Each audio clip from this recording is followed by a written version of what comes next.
The Marines have a saying, everybody wants to go to heaven, but nobody wants to die. Discipline means taking the hard road, the uphill road, to do what's right for yourself and for other people. And sometimes a big part of success is just not being lazy and just doing it. Yeah. That's like 90% of it is just showing up.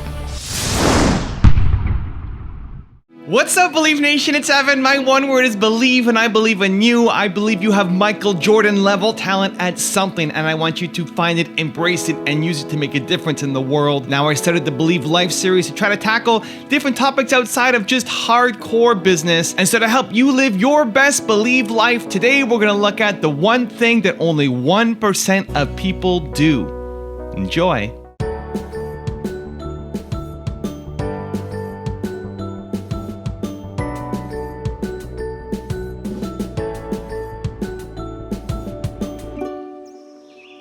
So a dude screamed to me the other night, "Hey, Will, I want to be an actor, man. I want to be an actor just like you." You know, usually people say stuff to me like that. I'm like, "Yeah, man, you know, you can do it. Give them an encouraging word."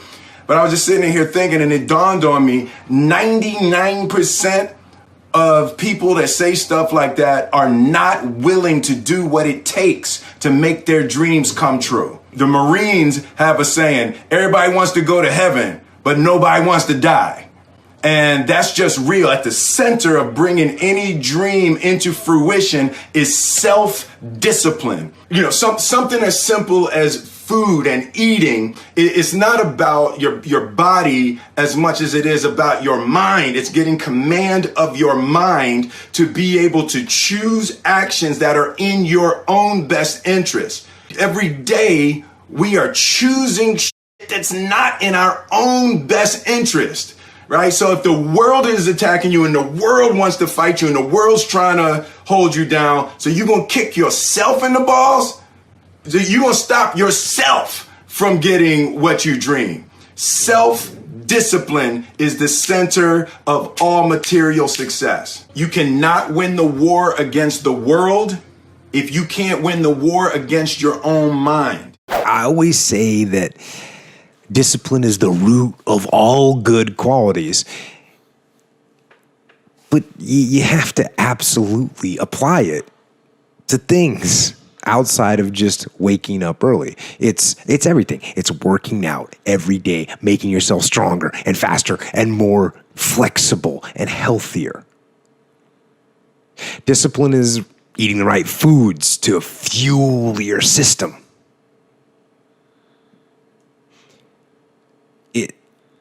It's about disciplining your emotions so you can make good decisions. It's about having the discipline to control your ego so your ego doesn't get out of hand and control you. It's about treating people the way you would want to be treated.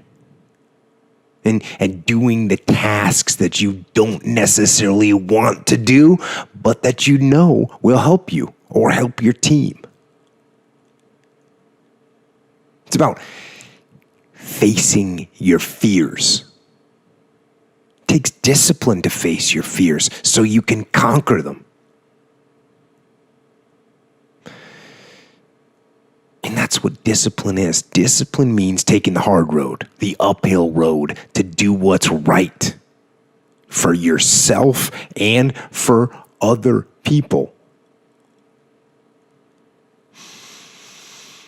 It's so often the easy path that calls to us to be weak for that moment, to break down for that moment, to give in to the desire and the short-term gratification. But the discipline will not allow that. The discipline calls for strength and fortitude and will. It won't accept weakness. It won't tolerate another breakdown. The discipline can seem like it's your worst enemy. But the reality is, Discipline is your best friend. It will take care of you like nothing else can. And it'll put you on that path. The path to strength and health and intelligence and happiness. And most importantly, it'll put you on that path to freedom. Right. And so I was like, yo, E, you got to discipline yourself. I started looking at Mother Teresa, Gandhi, and I was like, yo, bro, Gandhi would go fast from sex, and he was married. He would fast from talking.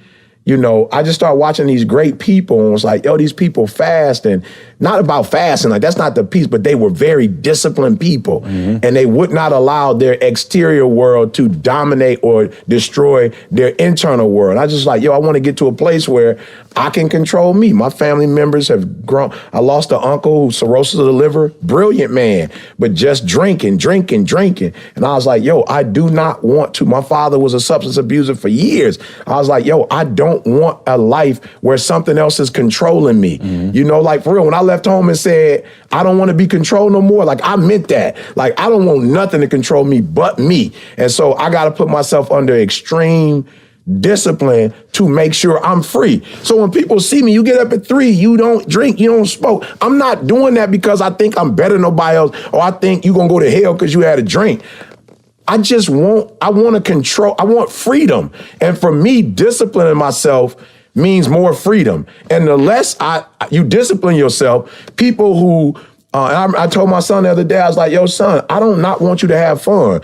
I just seen a history of people who just have fun. Christmas, Thanksgiving, Halloween, New Year. Yeah. They're the people who Thursday night, Friday night. Oh, man, every night. Yeah. They're the people who end up in their 20s having a great deal of fun, but in their 40s and 50s, they working for somebody, and I'm not saying nothing wrong with cleaning toilets, but they doing something they don't want to do for the rest of their life, and they can't retire because they played so much. Yeah. You know, so for me, I just look at Venus and Serena, Michael Jackson, when he used to like 5 and 6 just dancing all night. I just think the more a man disciplines himself, the greater, it don't mean it's going to happen, but the greater the probability that he has this sense of freedom.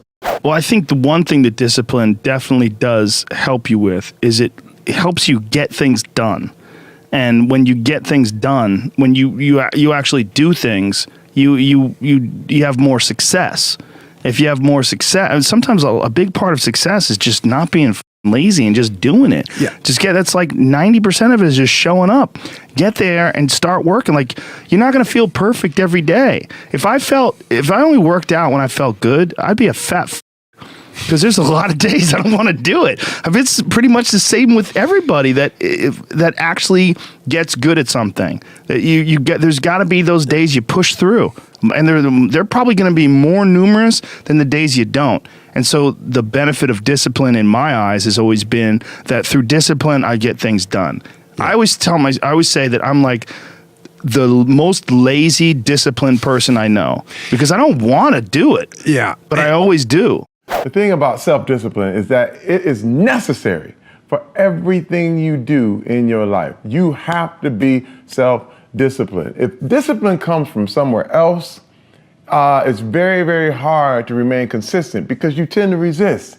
It's wild because I see trainers and they're in the gym with people and, you know, the guy or girl that they're working out hates their workout, hates it because the discipline is coming from somewhere else. It's something that you dread every time you go in. You don't really want to do it. It's like, but oh no, my trainer's here. He's about to, beat me up and make me feel crazy. Well, the truth is, every trainer should work his way out of your life. Anybody who's working you out, your teachers, your trainers, your people, they have to train you to get out of your life. So you can go ahead, do your own workout, do your own thing, practice self-discipline. Now, one thing I want to straighten out, big time. Discipline is not punishment. It's not. Discipline is training. That's all it is. I was talking to my son one time and I asked him, and it was weird because I was trying to see if he really knew what it was all about. And I said, hey man, I have to discipline you. What is discipline? And he goes, punishment, punishment. When I do something wrong and you punish me. I was like, no. Discipline is training. If you change your mindset, and really focus it on what discipline really is, you start to welcome discipline. You welcome self-discipline into your life. Now I've got a really special bonus clip from Patrick Bay-David on how to develop discipline. But before that, I want to know, what has been the biggest struggle for you to be able to develop your own self-discipline? Leave it in the comments below. I want to check it out. I want to help, and hopefully Believe Nation can rally to help you too. So put it in the comments. Thank you guys so much for watching. I believe in you. I hope you continue to believe in yourself and whatever your one word is. Much love. I'll see you soon. My guaranteed formula for success that is 100% proven for my life and other people I've taught. Outwork, out-improve, outlast, and out-strategize. Again, outwork, out-improve, outlast, out-strategize. What you're looking on the screen here, on the screen, look at those four again. What you're looking on the screen here, which of those four things that you're looking at, the outwork, out-improve, outlast, out-strategize, which of those four things do you think comes last? Meaning you'll learn the latest. It's out-strategize. Why? Because that requires a lot of experience. It's like you got to go through, like a general in a war, right? You got to go through so many different wars to learn different strategies and what works and what tactics work and what doesn't work. That's something you got to be working on, right? However, the other three, outwork. If a guy works 80 hours a week and you work 40 hours a week, you can't compete with that guy. If you yourself are reading 2, 3, 4 books a month and you're developing your mind and your competitor is not, and he only reads 1 or 2, and you study in industry articles and all this other stuff, and they're not, you're studying how to recruit CEOs, CFOs, COOs, CMOs. What is the best way to stretch this $1 million investment that I got to make this happen? Who should I talk to be part of a group for mentors and CEOs group and all these? Who should I network with? What community should I be a part of? Who's the best engineers, IT firm to hire? What are these competitors doing? What are some of the guys that are not even in my market? If you start studying those industries, somebody else isn't. It's tough to compete with you. And then outlast. Some people work 80 hours a week for a year, and that's great. But they can't work 80 hours a week for 3 years. Some work 80 hours a week for 3 years. But you work 80 hours a week for 5 years. You outlasted the guy that did 3 years or 1 year. They can't compete with you because the compounding effort favors you. So these 4 things that you look at on the screen require one thing, and that's discipline. And the discipline part, you don't hear a lot about. That's the things people do when nobody else sees. That's when you win. If you tell yourself a story long enough, you start to believe it. And once you believe it, you act like it. I have tussled with a whale, I done handcuffed lightning, throw thunder in jail. Now you know I'm bad. Only last week I murdered a rock, injured a stone, hospitalized a brick. I'm so mean I make medicine sick. The fundamental key to success is it can take between 18 and 254 days of taking action for a new habit to stick. I've created a new course called 254 Confidence, where every single day for 254 days, I will be sending you a video between 30 seconds and 5 minutes long that you start your morning with around making you feel confident. It's absolutely free. Check out the link in the description below to get access.